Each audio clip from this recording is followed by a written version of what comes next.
Hello बंधुসকল नमस्कार। आज मैं आपनालोকক घरत अति कम खरचत बनाब पारा एटा नेचुरल सिराम कम तारे लगते এই বস্তুটো ব্যৱহাৰ কৰিলে মুখৰ যিবিলাক কম বয়সত মানে বয়সৰ ছাপ পৰে হতৰাহতৰ পৰে ৰিংকলছ পৰে এইবিলাক সব নোহোৱা কৰাৰ লগতে মুখৰ দাগ চকুৰ কলৰ চকুৰ তলত কলা পৰা দাগ বিভিন্ন ধৰণৰ খৰ খজতি এই সকলোবিলাক কামত আহে। এইবিলাক কৰঙনৰ চুকত হোৱা খজতি পিছফালে তপিনাৰ ফালে হোৱা খজতি এই সকলোবিলাকৰ কামত আহিব। এইটো মিশ্ৰণ বনালে এটা সামান্য বিধান এটা আপোনালোকে চাই লওক। প্ৰথমতে লাগিব ইয়াৰ কাৰণে ফিটকিৰি। আপোনালোকে ফিটকিৰি আনিলে হ'ল 5 টকা মানৰ আনিলে হ'ল 1 চামুচ ফিটকিৰি হলে হৈ যায়। তাৰপিছত ফিটকিৰিক ধুনীয়াকৈ সুন্দৰকৈ গুৰি কৰি ল'ব।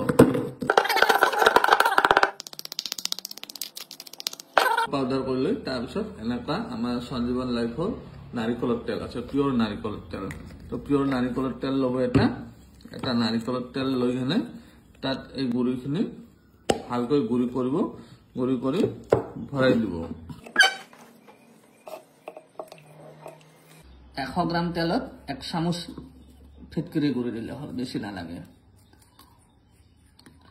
তো ফিটকিৰি গুড়িখিনি দিলোঁ, দিয়াৰ পিছত এইটো এনেকৈ একদিন থৈ দিব লাগিব। লৰাই লৈ ভালকৈ একদিন থৈ দিব।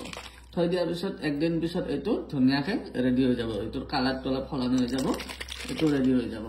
ৰেডি হৈ যোৱাৰ পিছত এইটো কি কৰিব, তুলাৰে মুখত লগাব পাৰিব, য'ত য'ত কলা দাগ আছে তাত লগাব পাৰিব। আৰু কিছুমান মানুহৰ এইবিলাক কম বয়সতে বুঢ়া মানুহৰ নিচিনা হৈ যায়, ছালটো ঢিলা হৈ যায়, হতৰা পৰি যায়, ৰিংকলছ পৰে, সেইবিলাকৰ কাৰণে কামত আহিব।